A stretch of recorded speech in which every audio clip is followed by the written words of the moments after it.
Shalom sahabat-sahabatku semuanya yang setia menonton video-video Irwan Lombu. Hari ini kita bertemu lagi di konten renovasi.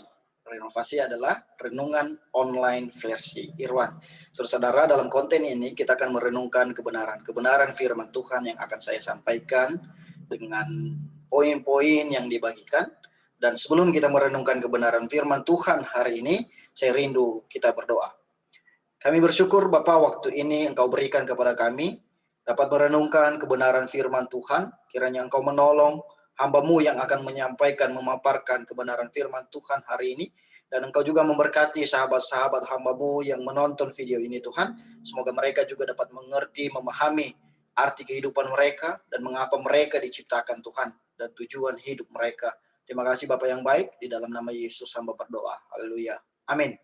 Nah, sahabat-sahabatku yang terkasih, dalam nama Tuhan kita Yesus Kristus, hari ini kita akan merenungkan kebenaran firman Tuhan yang saya akan bagikan kepada kita. Saya akan share screen.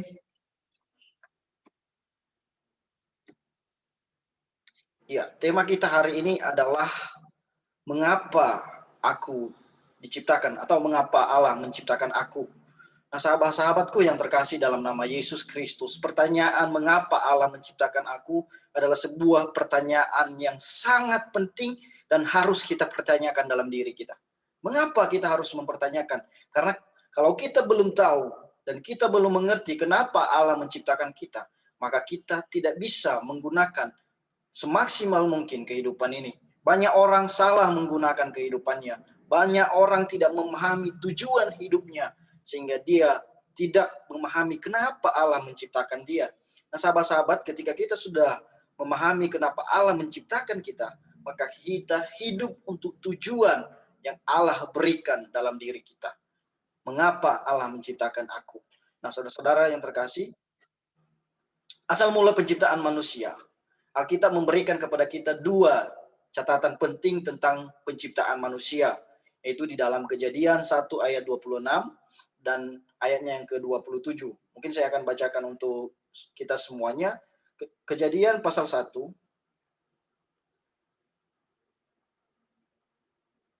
ayatnya yang ke-26 sampai 27.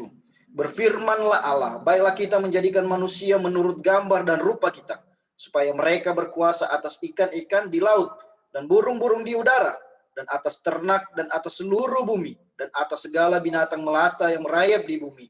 27. Maka Allah menciptakan manusia itu menurut gambarnya, menurut gambar Allah diciptakannya dia, laki-laki dan perempuan diciptakannya mereka.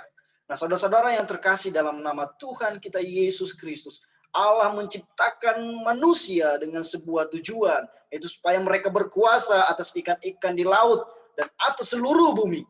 Di ayat yang ke-27, Allah menciptakan manusia menurut gambarnya. Jadi menurut gambar Allah lah manusia diciptakan. Hari ini kita akan membahas, yang pertama adalah kita harus tahu, ingat hal ini, Allah yang menciptakan manusia. Catatan penting yang Alkitab berikan kepada kita bahwa memang Allah sendiri yang menciptakan manusia. Yang kedua, manusia tidak melalui proses seperti teori evolusi yang kita pelajari di sekolah, yang mengatakan bahwa manusia berasal dari materi yang paling kecil sehingga dia membesar dan menjadi sempurna seperti manusia. Atau yang sering kita pelajari berkata bahwa kita berasal dari kera. Itu teori yang tidak benar. Alkitab membantah hal demikian. Tapi yang Alkitab ajarkan adalah bahwa manusia itu diciptakan oleh Allah. Bagaimana proses manusia diciptakan Allah? Mari kita lihat di dalam Kejadian ayat 2 ayat 7. Ketika itulah Tuhan Allah membentuk manusia itu dari debu tanah dan menghembuskan nafas hidup ke dalam hidungnya. Demikianlah manusia itu menjadi makhluk yang hidup. Jadi Allah sendiri yang menciptakan manusia. Dia menciptakan, membentuknya dari debu tanah. Jadi kita dibentuk dari debu tanah. Tidak dibentuk dari kera atau mengalami proses evolusi. Nah, saudara-saudara yang terkasih, di ayat yang ke-21, lalu Allah membuat manusia itu tidur nyenyak. Ketika ia tidur, Tuhan Allah mengambil salah satu rusuk daripadanya, lalu menutup tempat itu dengan daging. Nah, laki-laki pun diciptakan dari tanah, diciptakan oleh Allah. Demikian juga perempuan diciptakan Allah dari tulang rusuk laki-laki. Jadi baik itu laki-laki maupun perempuan tidak ada yang berasal dari kera. Mereka sama-sama diciptakan oleh Allah dengan materi yang sama, yaitu laki-laki diciptakan dari debu tanah dan perempuan diciptakan dari tubuh laki-laki itu sendiri, yaitu rusuknya. Ya. Jadi saudara-saudara memahami hal ini ya, terbantah teori evolusi yang mengatakan bahwa kita berasal dari kera dan segala macamnya. Nah, saudara-saudara yang terkasih dalam nama Tuhan kita Yesus Kristus, penciptaan manusia di dalam Kejadian 1 ayat 26 tadi itu, saya membagi dua dalam hal ini. Yang pertama adalah diciptakan menurut gambar dan rupa Allah. Yang kedua, manusia diciptakan untuk berkuasa. Hal yang pertama yang kita pelajari adalah diciptakan menurut gambar dan rupa Allah. Yang kedua, diciptakan untuk berkuasa. Nah, kita akan bahas satu persatu. Saudara-saudara, apa yang dimaksud dengan segambar dan serupa dengan Allah dalam konteks ini? Kata segambar berasal dari kata Ibrani yaitu betsalmenu. Dalam bahasa Inggrisnya adalah image, yang artinya adalah dengan gambar. Jadi manusia diciptakan dengan gambar Allah, menurut gambar Allah. Yang kedua, manusia juga diciptakan menurut rupa, atau kata serupa berasal dari kata Ibrani kitmetesnu, kitmutenu. Dalam bahasa Inggrisnya likeness, yang artinya adalah seperti rupa Allah. Jadi manusia diciptakan menurut gambar Allah dan seperti rupa Allah. Jadi manusia tidak diciptakan secara abal-abal, memiliki satu konsep yaitu seperti gambar dan rupa Allah. Nah, saudara-saudara, apa yang dimaksud dengan segambar dan serupa dengan Allah? Jadi manusia diciptakan segambar dan serupa dengan Allah, mengindikasikan bahwa manusia diciptakan dengan pribadi yang memiliki satu, intelijensi atau pengetahuan. Yang kedua adalah pikiran. Manusia mampu berpikir mana yang baik dan mana yang tidak baik. Pengetahuan, dia tahu mana yang terbaik untuk Allah dan mana yang terbaik untuk dirinya. Dan kehendak, manusia memiliki kehendak yang di dalam kontrolnya Allah, yang lebih sempurna dibanding dengan ciptaan lainnya.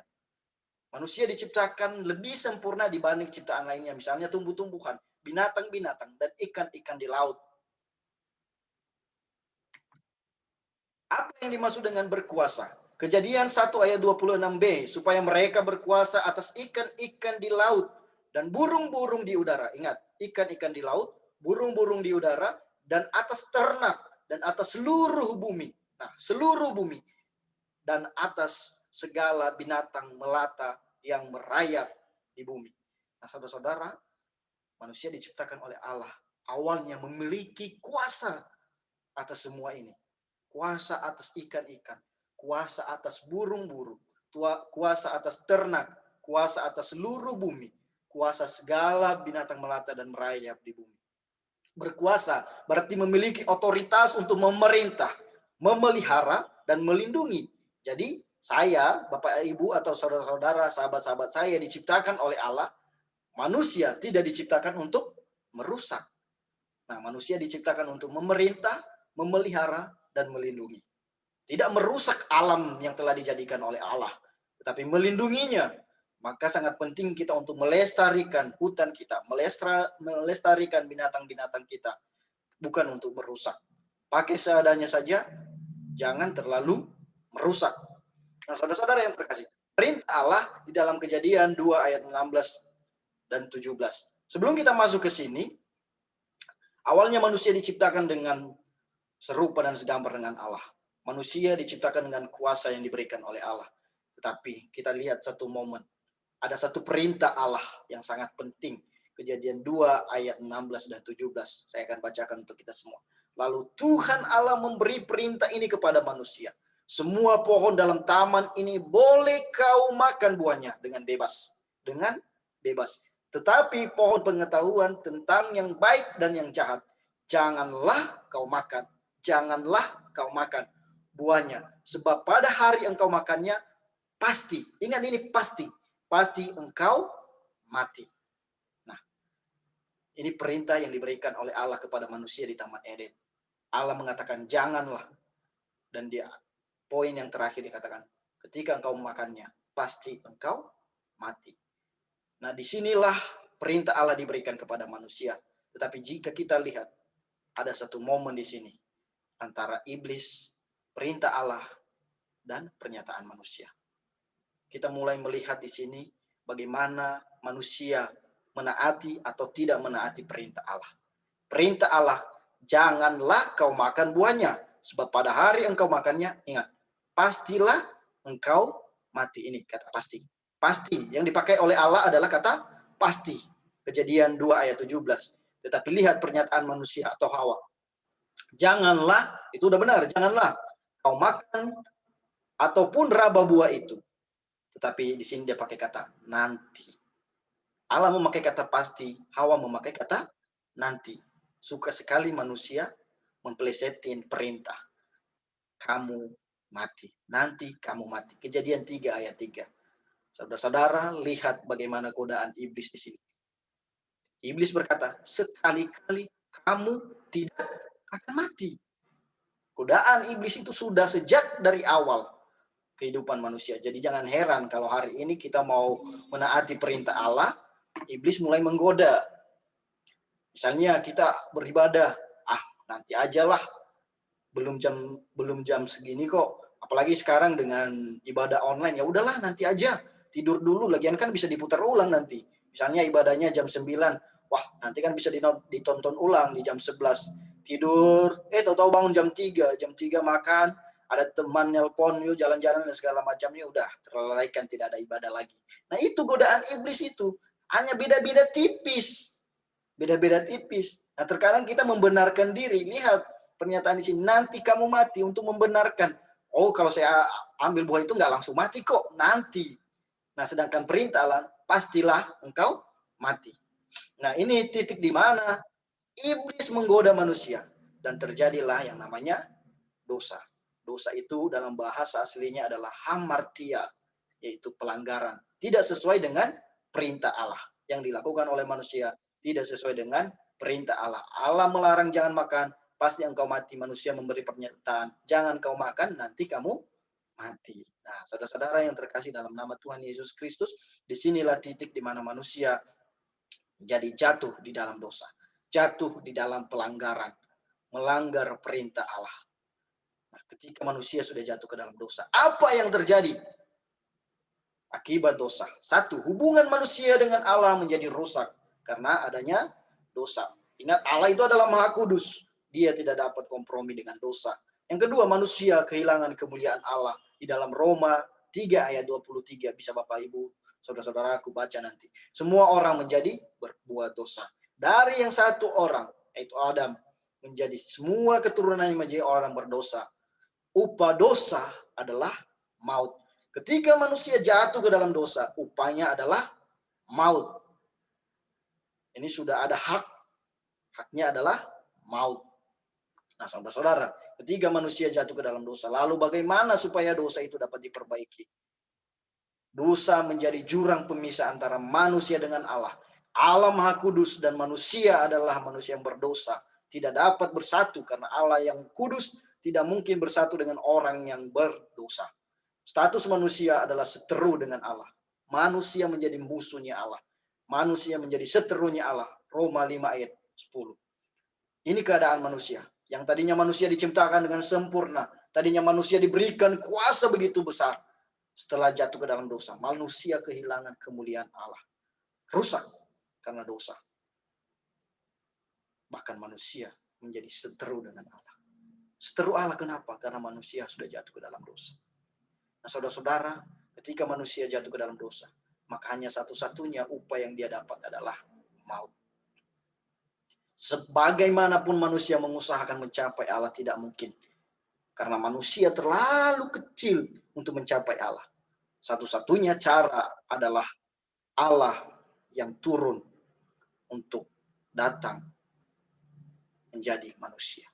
Kita bisa baca di dalam Yohanes 3 ayat 16. Karena begitu besar kasih Allah akan dunia ini, sehingga ia telah mengaruniakan, garis bawahi, mengaruniakan anaknya yang tunggal, supaya setiap orang yang percaya kepadanya tidak binasa, melainkan beroleh hidup yang kekal. Ada dua kata penting di sini, yaitu mengaruniakan anak yang tunggal. Yang kedua adalah setiap orang yang percaya kepadanya tidak binasa.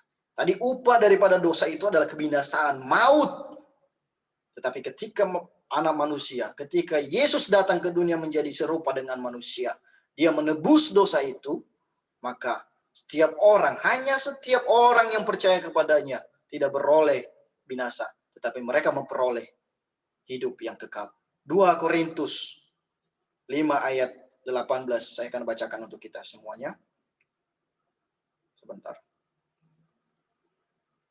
2 Korintus 5 ayat 18.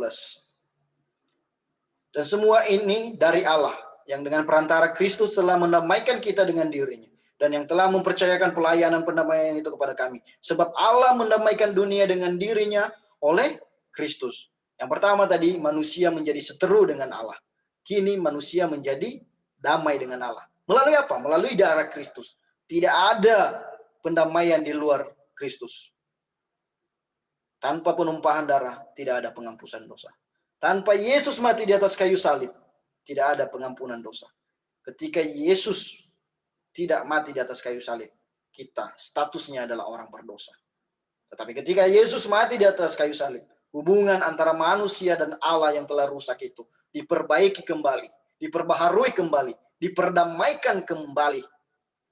Nah, saudara-saudara yang sudah percaya kepada Yesus Kristus, Anda kini tidak lagi memiliki status sebagai seterunya Allah, tetapi Anda kini menjadi status anak-anak Allah.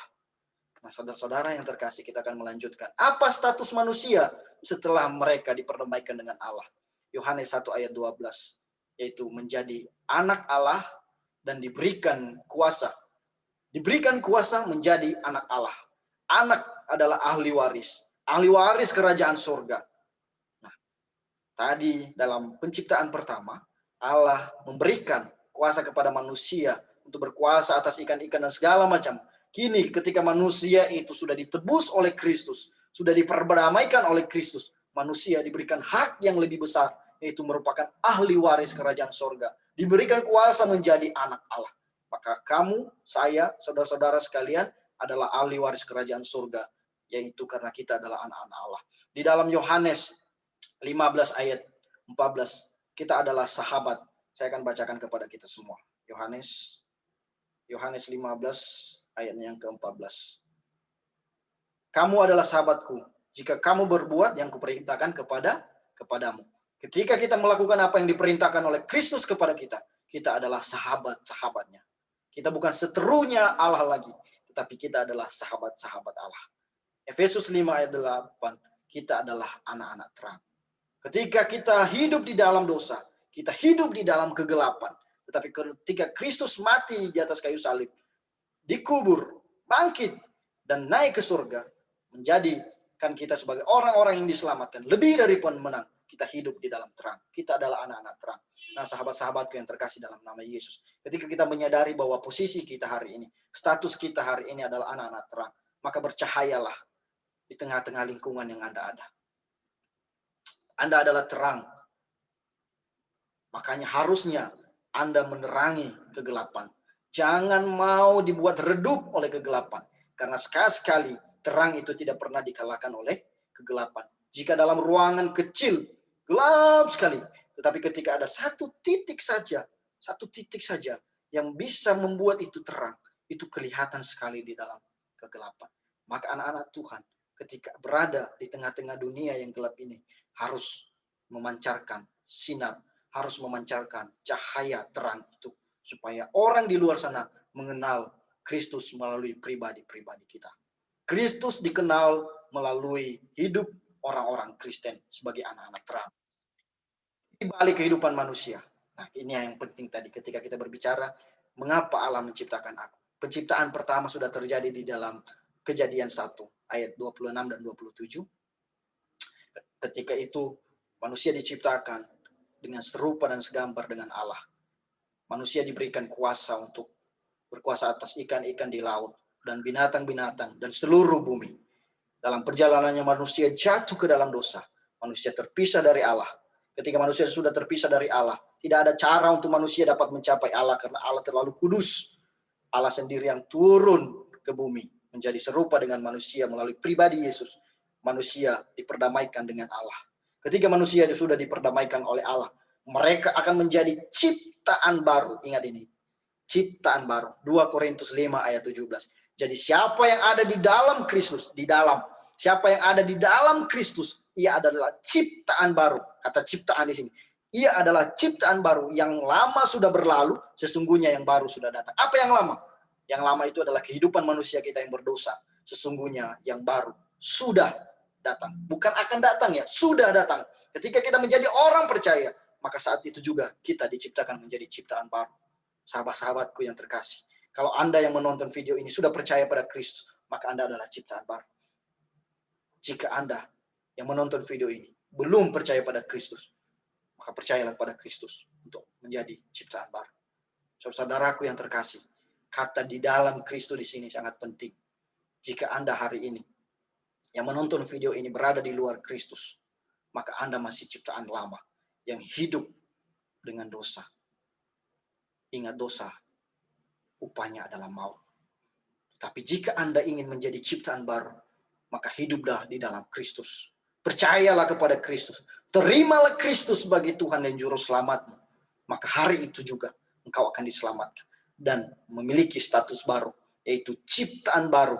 Karena yang lama sesungguhnya sudah berlalu, tetapi yang baru sudah datang melalui kematian Yesus Kristus. Baru-baru ini kita merayakan yang namanya Paskah.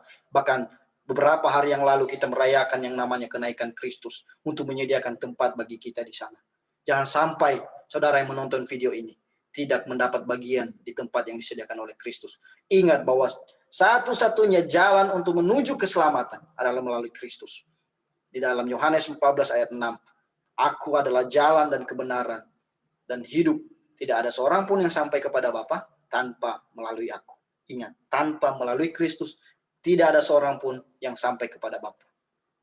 Tidak ada seorang pun yang menjamin hal demikian selain Kristus. Tidak ada seorang nabi pun yang mengatakan bahwa tanpa melalui dia tidak akan sampai kepada Bapa. Hanya Kristuslah yang mengatakan demikian sepanjang sejarah dunia.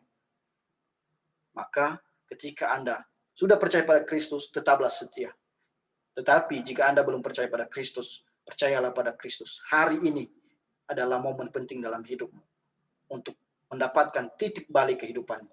Percaya pada Kristus. Karena hanya melalui Kristuslah kehidupanmu akan menjadi baru. Saudara yang terkasih dalam nama Tuhan kita Yesus Kristus. Mengapa aku diciptakan? Ini adalah pertanyaan yang tema kita tadi. Yang pertama adalah kita diciptakan menjadi ciptaan baru. Satu, menjadi ahli waris kerajaan sorga.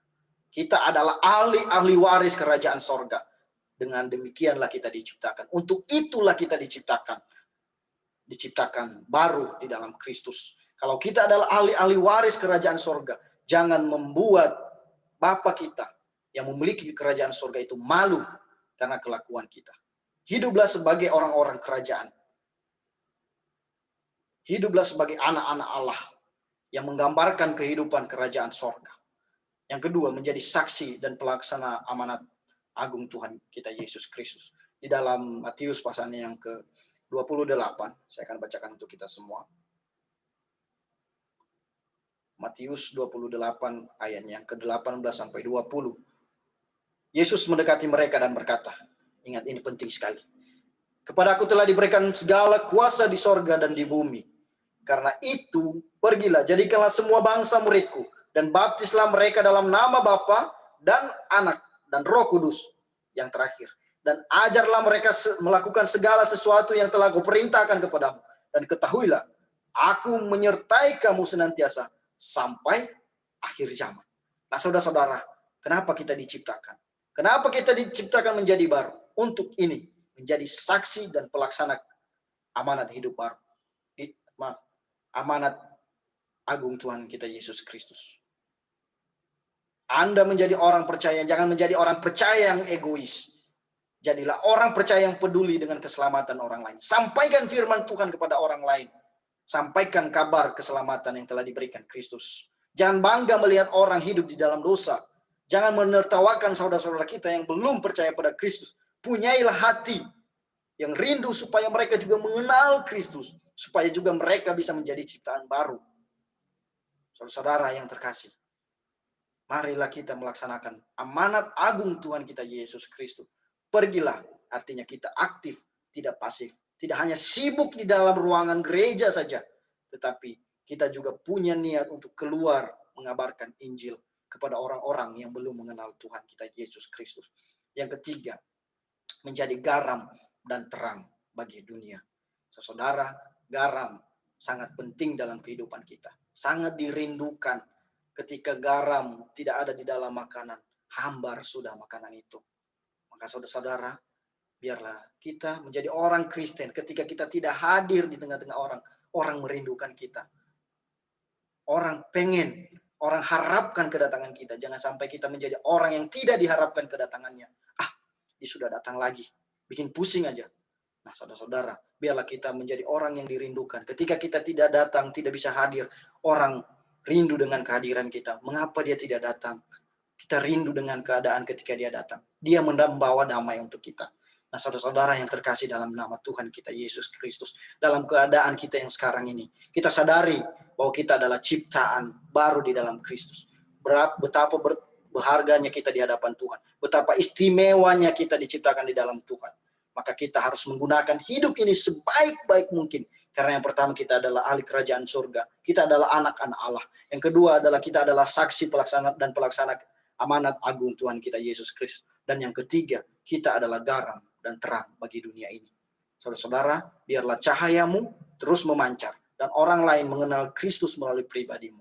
Jangan menjadi orang Kristen yang tidak disukai oleh orang, menjadi orang Kristen yang tidak bisa menjadi teladan bagi orang. Jadilah orang Kristen yang berdiri di atas kebenaran, yang menjadi teladan bagi kehidupan orang lain. Walaupun engkau masih muda yang engkau menonton video ini, tetapi biarlah engkau bisa menjadi teladan.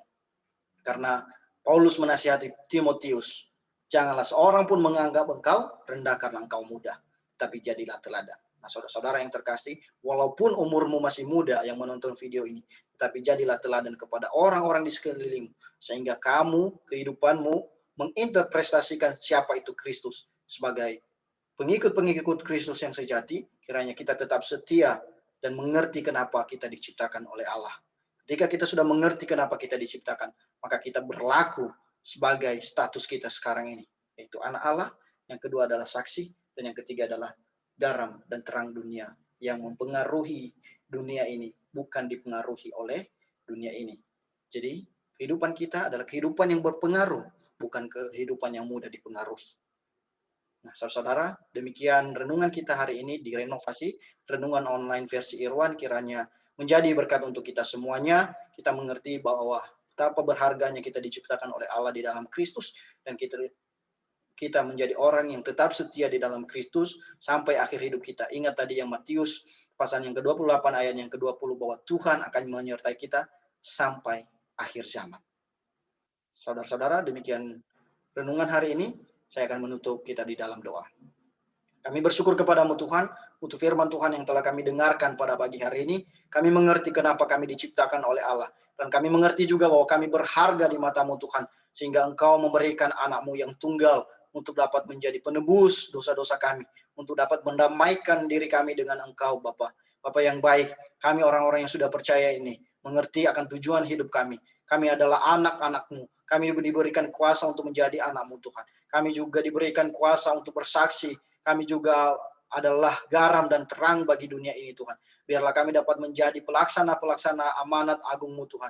Sehingga kami dapat menjadi berkat kepada orang sekitar kami. Terima kasih Bapak. Biarlah kami dapat mempergunakan kehidupan kami semaksimal mungkin. Dan Engkau menolong kami dalam melaksanakan ini Tuhan. Kami tahu bahwa banyak tantangan yang akan kami hadapi. Tetapi kami percaya dan kami pegang satu janji-Mu yang mengatakan bahwa Engkau menyertai kami sampai pada akhir zaman. Terima kasih Tuhan Yesus, terima kasih Bapak yang baik. Di dalam nama Yesus kami berdoa. Haleluya. Amin. Amin saudara-saudaraku yang terkasih dalam nama Tuhan Yesus Kristus. Terima kasih sudah menyaksikan video ini. Jangan lupa subscribe dan Tuhan Yesus memberkati kita semua. Semoga saya dapat membagikan firman Tuhan dan renungan-renungan berikutnya. Dan engkau mendukung saya juga, teman-teman mendukung saya melalui subscribe, like, dan komen. Kalau boleh share juga video ini kalau merasa diberkati. Terima kasih, Tuhan Yesus memberkati. Shalom.